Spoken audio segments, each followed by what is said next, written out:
La cabaña estaba al final de un camino de grava que no usaba nadie, excepto yo y los ciervos. Llevaba 43 inviernos subiendo en coche hasta aquel lugar. Mi abuelo construyó la estructura original en 1958 y mi padre añadió el porche trasero el año en que nací. Cuando mi esposa Margaret enfermó, pasamos allí su último buen verano. Quería escuchar a los omormujos una vez más, dijo.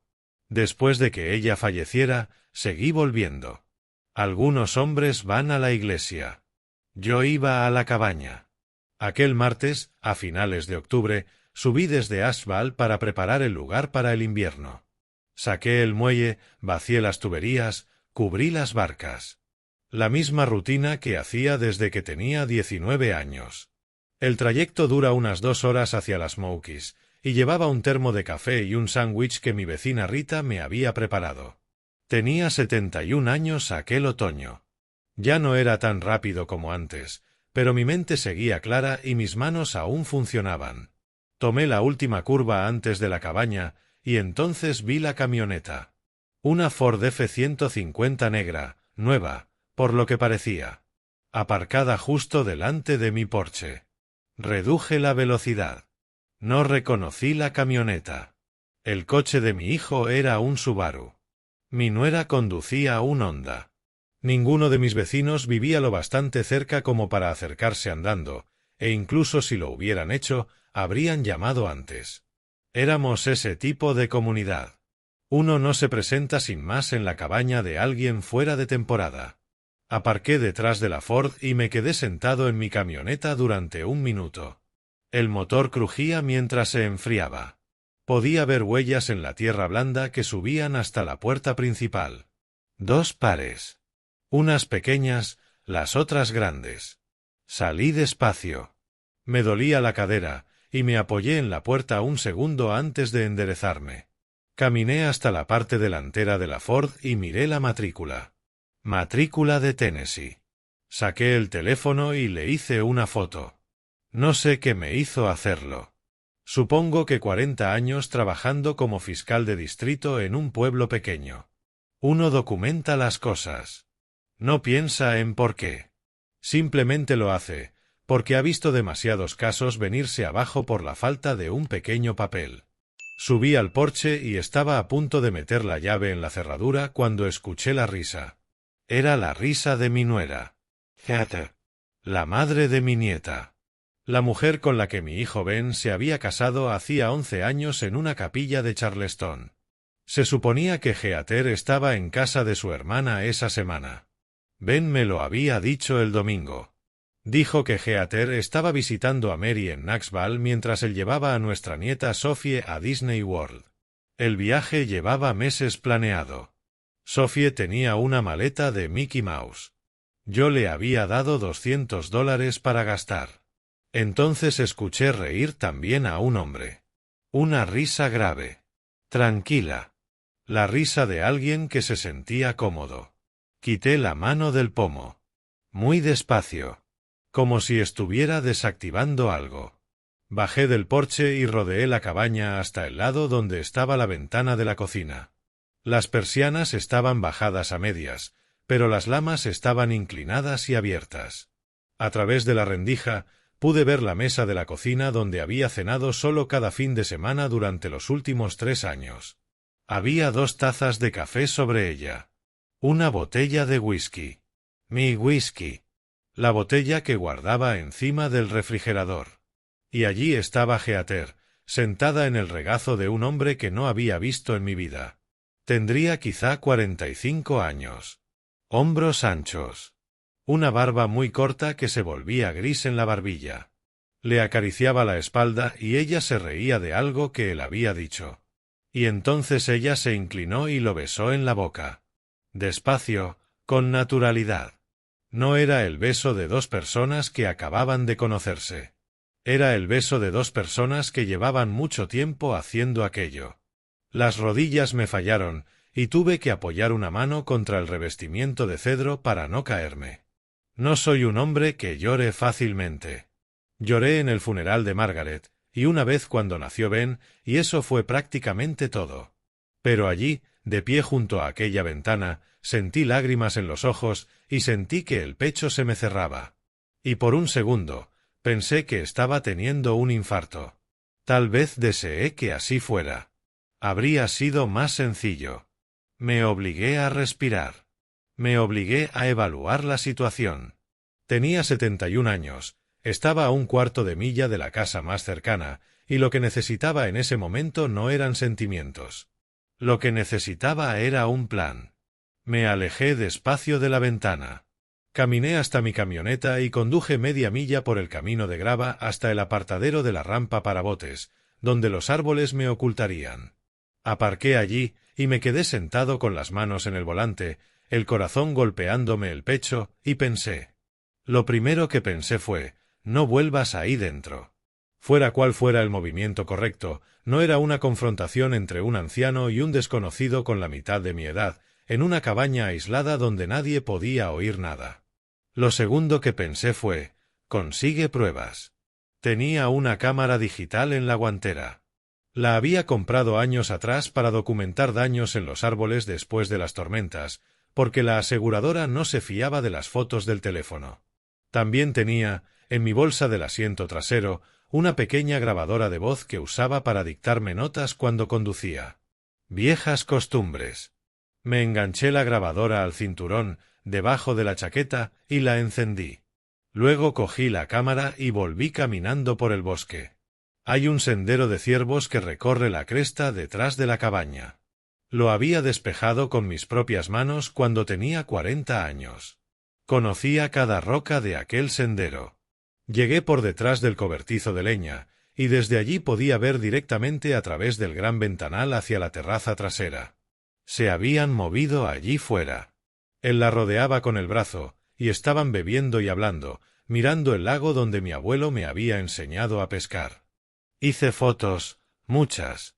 Acerqué el zoom a su rostro, a la camioneta, a la forma en que ella se apoyaba en su pecho como una esposa. Le hice fotos mientras él le servía otra copa. Hice fotos de cómo él levantaba la mano y le colocaba el pelo detrás de la oreja con un gesto tan familiar y tierno que supe, mirando por el visor, que aquello no era nuevo. Llevaba ocurriendo un tiempo.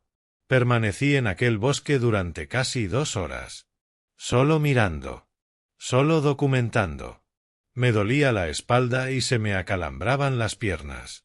Y en un momento, un avispón se posó en mi mano y tuve que quedarme completamente quieto mientras caminaba sobre mis nudillos y se iba volando. Nunca he sido más paciente en mi vida. Había algo ardiendo en mi pecho, pero cuanto más frío me quedaba por fuera, más ardía por dentro. Y de algún modo, eso ayudó. Finalmente, él se puso de pie y se estiró. Entraron juntos de nuevo. A través de la ventana de la cocina, la vi lavar los 2 vasos, secarlos y volver a colocarlos exactamente donde los había encontrado. Él recorrió la sala enderezando los cojines decorativos. Eran cuidadosos. Ya habían hecho esto antes. Él salió primero por la puerta principal, se subió a su camioneta, dio marcha atrás y se marchó. Me agaché detrás del cobertizo de leña y volví a sacar fotos de su matrícula. Esta vez desde otro ángulo, y también le hice fotos a su rostro a través del parabrisas. Unos 10 minutos después, salió Heather. Cerró con una llave que llevaba en su propio llavero. Yo le había dado esa llave a Ben hacía 15 años. Al parecer, él se la había dado a ella en algún momento después. Se subió a su Honda y se marchó en dirección contraria. Esperé un buen rato antes de volver a la cabaña. Entré con mi propia llave y recorrí la habitación despacio. La botella de whisky estaba de nuevo encima del refrigerador. Las tazas de café se estaban secando boca abajo sobre un paño de cocina. Los cojines del sofá estaban perfectamente colocados. Si no hubiera visto lo que vi, habría entrado en aquella cabaña y jamás habría sabido nada. Subí las escaleras. La habitación de invitados era el único dormitorio del segundo piso. La cama estaba hecha. Pero el edredón estaba metido demasiado apretado por un lado y nada por el otro. Las almohadas del lado derecho de la cama estaban apiladas, como si alguien hubiera estado incorporado leyendo. Había un largo cabello rubio en la funda de la almohada, del color de Heather.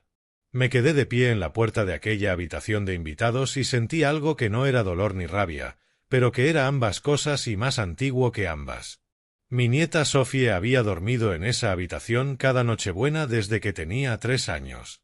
Había dibujado el lago con crayones que aún estaban en el cajón de la mesita de noche, y su madre había traído a un desconocido hasta allí y había usado la misma cama donde dormía mi nietecita. Bajé de nuevo y me senté a la mesa de la cocina.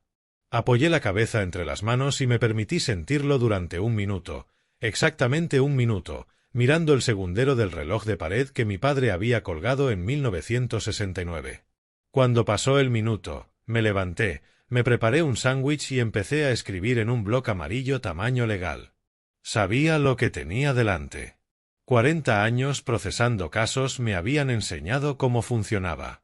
Había visto lo que ocurría cuando un hombre descubría que su esposa le era infiel y actuaba impulsivamente. Gritaba. La enfrentaba.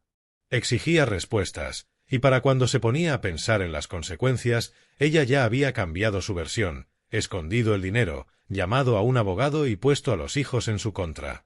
Para cuando se presentaban los papeles del divorcio, quien había engañado ya llevaba 6 meses de ventaja.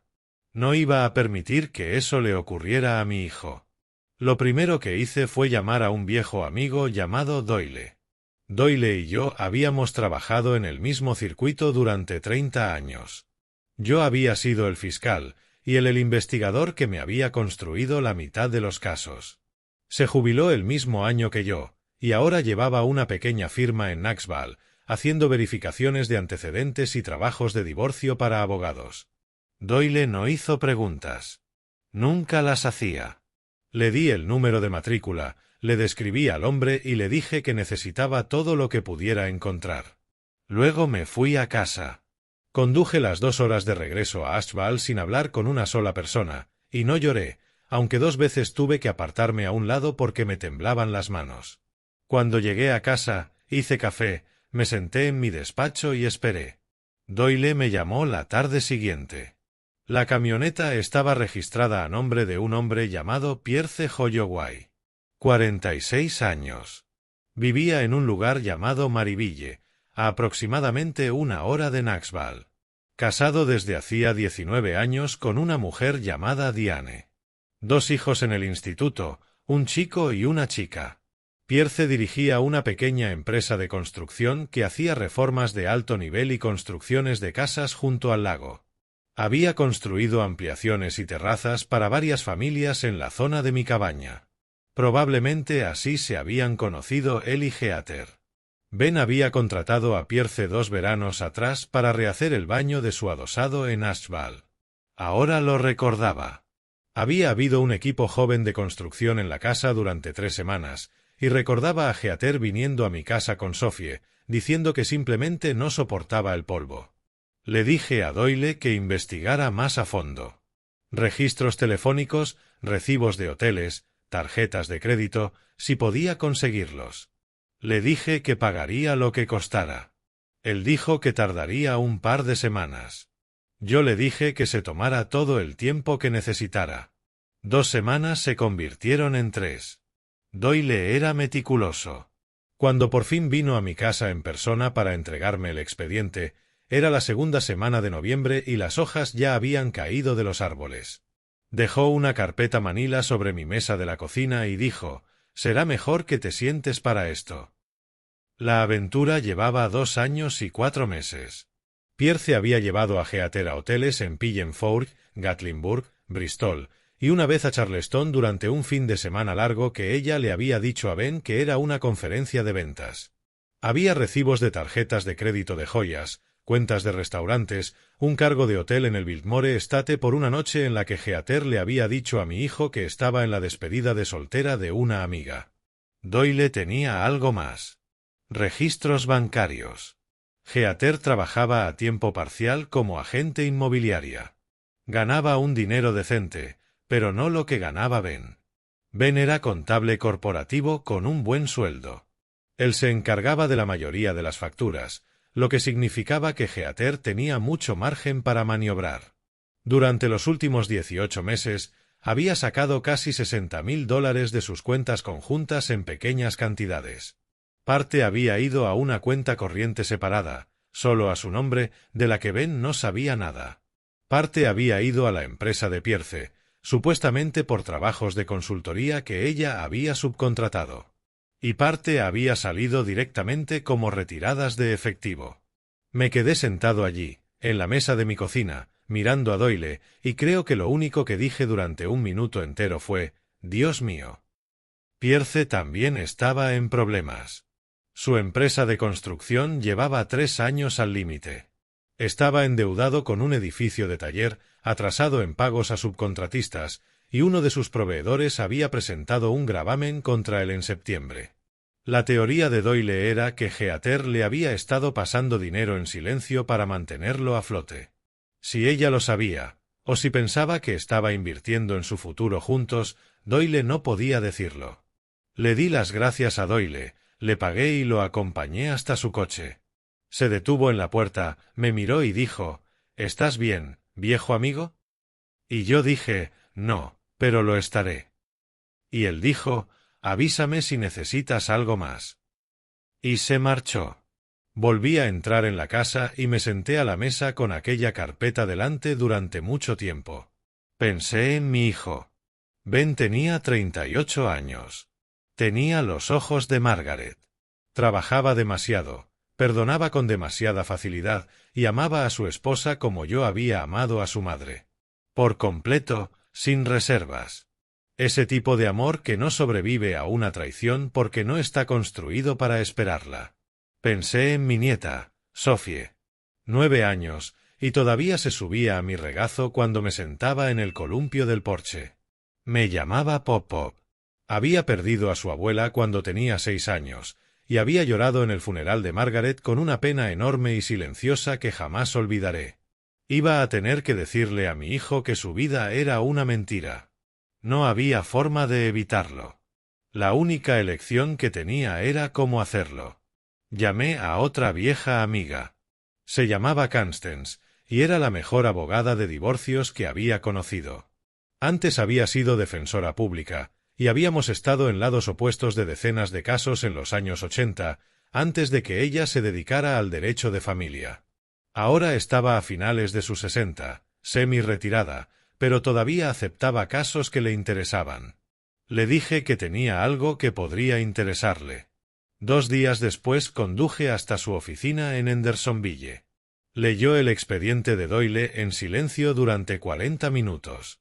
Cuando terminó, lo cerró, se subió las gafas de lectura a la cabeza y me miró. Dijo: «Tu nuera le ha hecho un verdadero favor a tu hijo». Yo dije: «¿Qué quieres decir?». Ella dijo: «Carolina del Norte es un estado de distribución equitativa. El adulterio por sí solo te da muy poco, pero la conducta matrimonial indebida que implica la disipación de bienes conyugales, eso es otra cosa. Ella ha estado moviendo $60,000 de su dinero para mantener su aventura. Eso no es adulterio. Eso es fraude contra el matrimonio. Podemos argumentarlo, y podemos usarlo para conseguir un acuerdo patrimonial mucho más grande. Y en cuanto a la custodia, con una niña de por medio, un patrón de engaño tan profundo durante más de 2 años se plantea como mal juicio, deshonestidad y un entorno familiar inestable. Argumentaremos que tu hijo debería tener la custodia física principal. Probablemente la conseguiremos». Dejó las gafas sobre la carpeta. Dijo: «Pero el tiempo lo es todo. Si ella se entera de esto antes de que él presente la demanda, ocultará bienes. Preparará a la niña. Construirá su propia versión.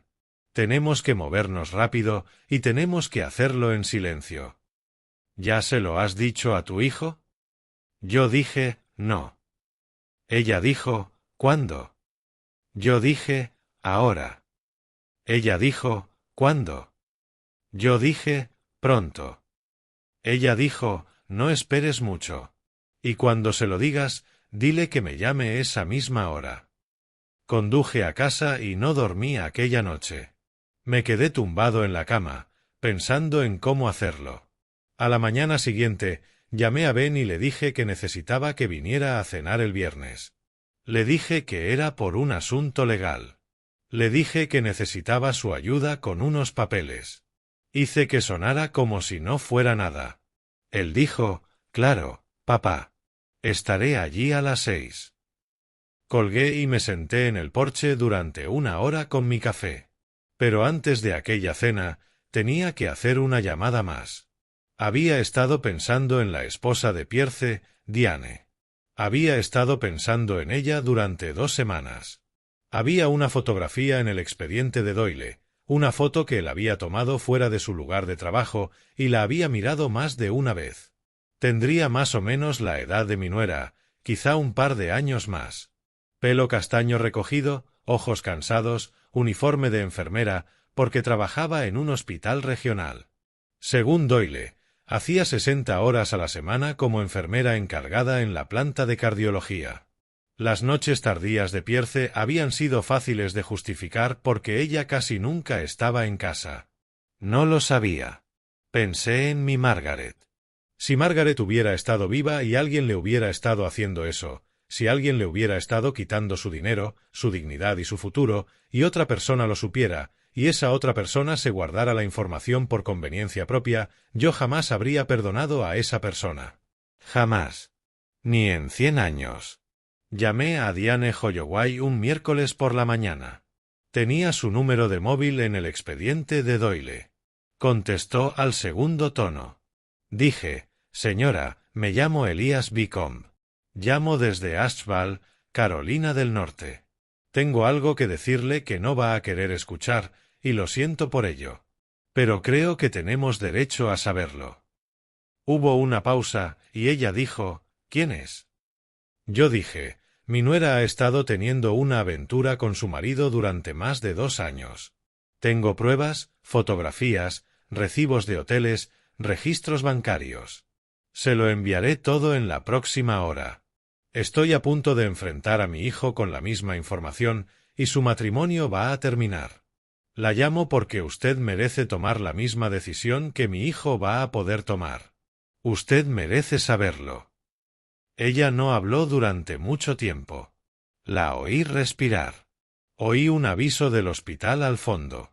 Luego dijo, llevo 1 año preguntándomelo y llevo 1 año llamándome loca. Llevo 1 año diciéndome que soy paranoica. Yo dije, no es paranoica. Ella dijo, señor Beacom, envíemelo todo. Le envié por correo electrónico una copia limpia del expediente de Doyle. En menos de 1 hora, me llamó de vuelta. Su voz era distinta a la que había contestado el teléfono. Más firme, más afilada, más vieja. Dijo, ¿cuándo se lo va a decir a su hijo? Yo dije, el viernes. Ella dijo, ¿me avisará exactamente cuándo lo va a hacer? Quiero hacer lo mío a la misma hora. Quiero que él se entere en el mismo minuto en que ella se entere.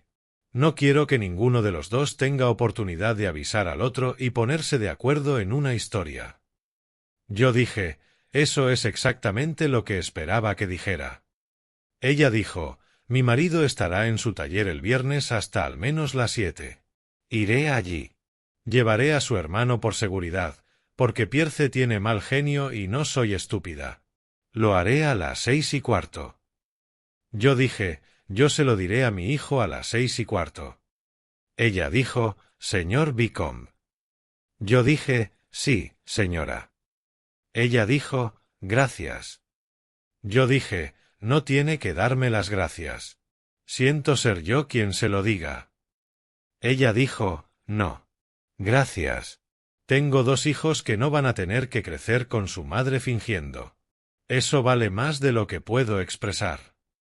Colgamos, y me quedé sentado con el teléfono en la mano, y lloré por primera vez desde lo de la cabaña. No por mí, sino por ella, por mi hijo, por los niños, los suyos y los nuestros, por el desastre increíble que el egoísmo de otras personas hace con vidas decentes. Llegó el viernes. Ben apareció a las 6 en punto, como hacía desde que era niño. Me dio un abrazo con un brazo en la puerta y preguntó qué había para cenar. Yo dije, siéntate a la mesa, hijo. No vamos a comer por un momento. Se sentó. Le puse un vaso de bourbon delante sin preguntar. Me senté frente a él. La carpeta de Doyle estaba en la silla a mi lado. Miré a mi hijo y dije, tengo algo que decirte que te va a romper el corazón, y habría dado cualquier cosa por no ser yo quien tuviera que decirlo. Su rostro se quedó inmóvil. Dijo, ¿qué pasa? ¿Te ocurre algo? ¿Estás enfermo? Yo dije, no. Estoy bien.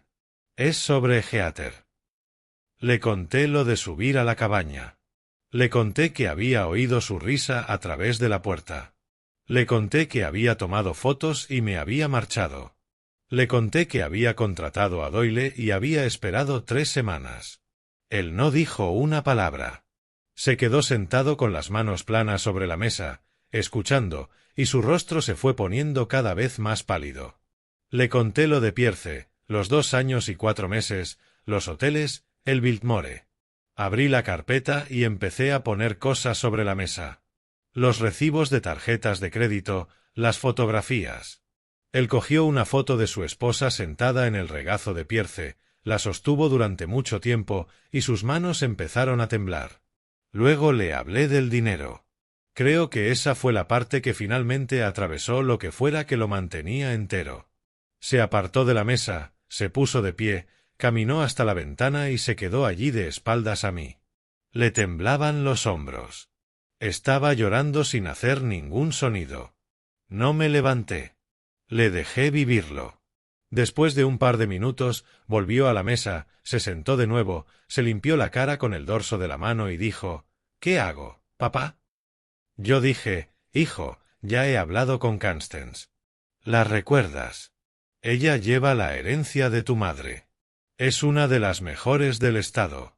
Es una de las mejores del estado. Está lista para encargarse de esto. Podemos presentar los papeles el lunes por la mañana. Podemos proteger a Sophie. Podemos proteger lo que queda de tus ahorros. Pero tenemos que movernos ahora. Él dijo, ¿cuándo la enfrento? Yo dije, esta noche, a las 6:15. Y eso es dentro de 8 minutos. Hay una cosa más. Le hablé de Diane Holloway. Le dije que ella iba a enfrentar a Pierce al mismo tiempo. Le expliqué la razón. Asintió despacio. Lo entendió. Lo entendió porque era hijo de su madre y tenía un sentido de la justicia muy profundo.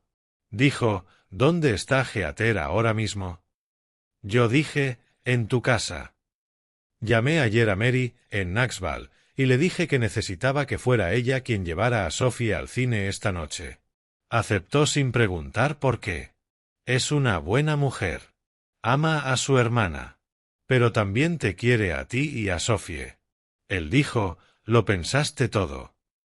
Yo dije, hijo, te quiero. Lo siento. Él dijo, no te disculpes, papá.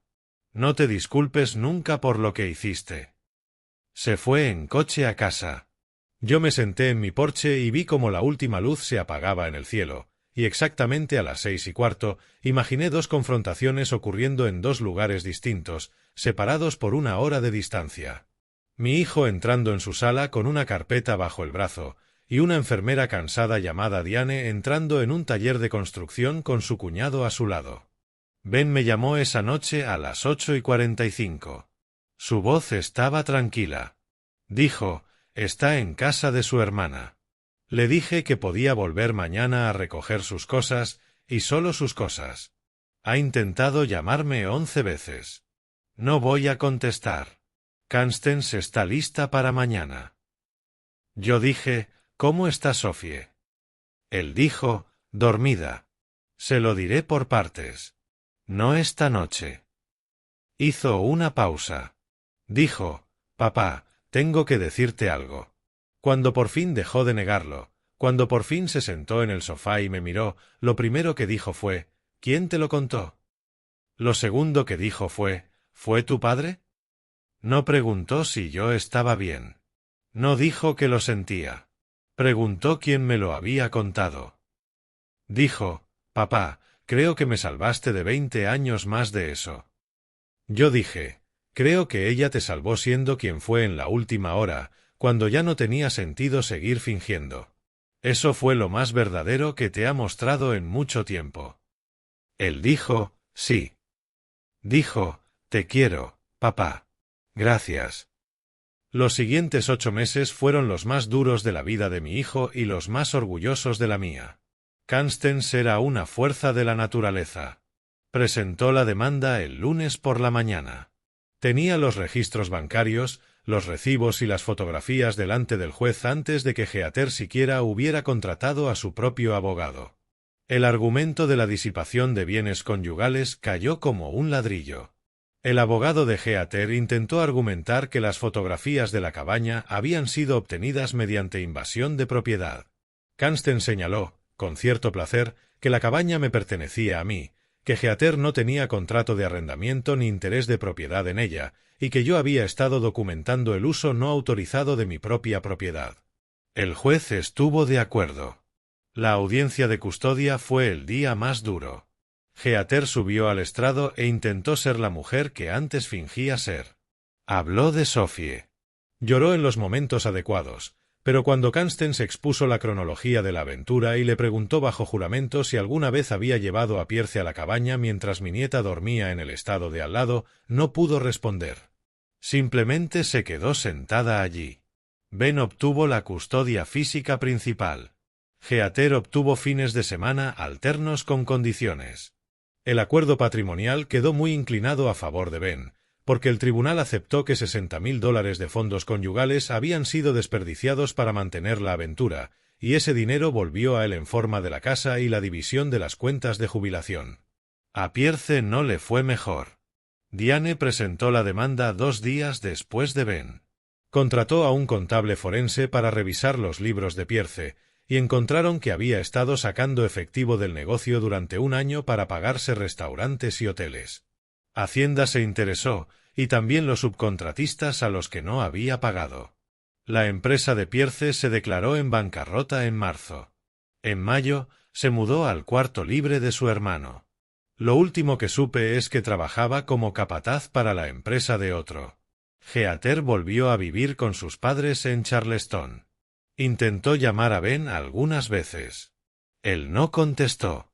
En un momento le escribió una carta larga, 10 páginas, y él me la entregó sin abrir y me pidió que la pusiera en un cajón.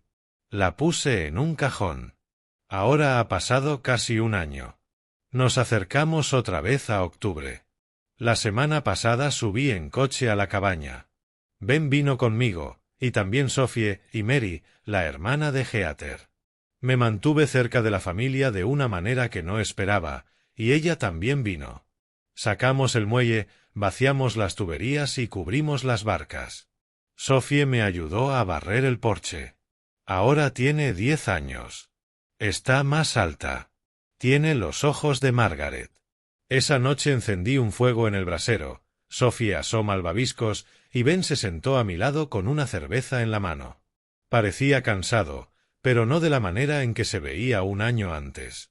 Parecía cansado como se cansan los hombres cuando están haciendo un trabajo real.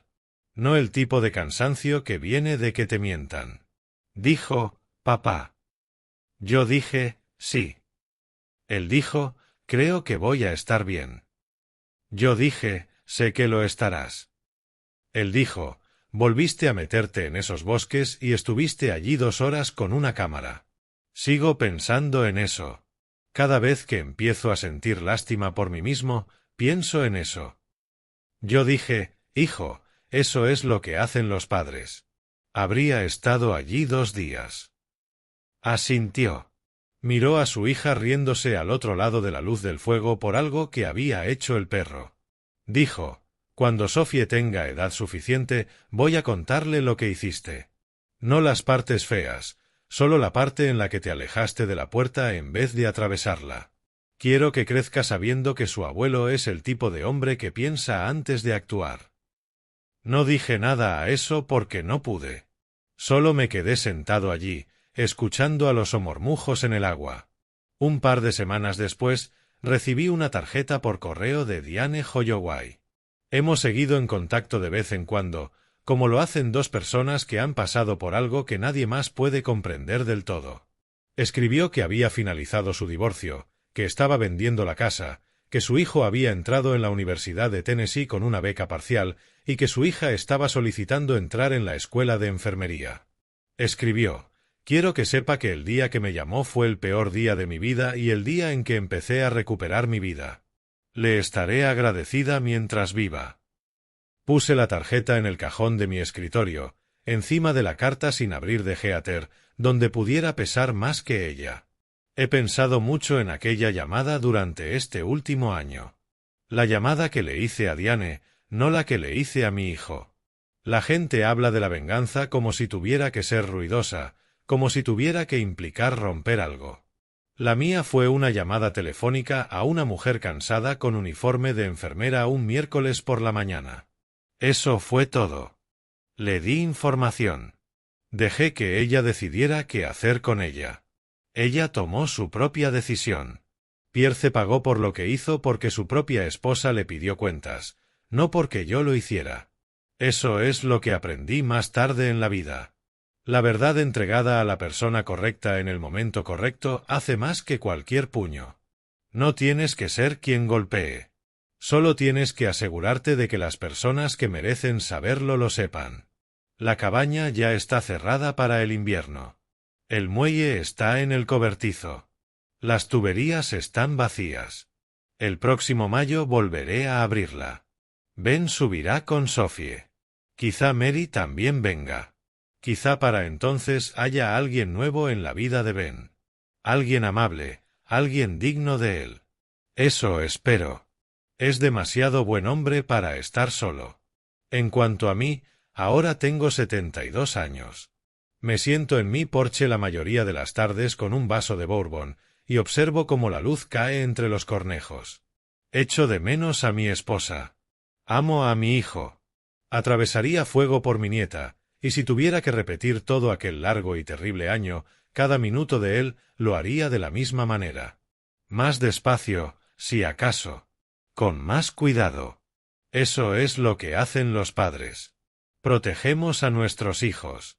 No importa la edad que tengan, no importa lo que nos cueste, no importa cuánto tiempo tengamos que permanecer de pie en el bosque. He pensado 1000 veces en aquel viaje a la cabaña durante el año que siguió. A lo que siempre vuelvo es a lo cerca que estuve de hacerlo de la manera equivocada. Tenía la mano en el pomo. Medio segundo más y habría entrado allí gritando.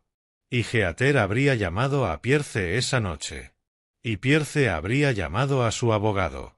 Y para cuando mi hijo Ben hubiera escuchado una sola palabra de todo aquello, la verdad ya habría quedado enterrada bajo una montaña de mentiras y disculpas ensayadas.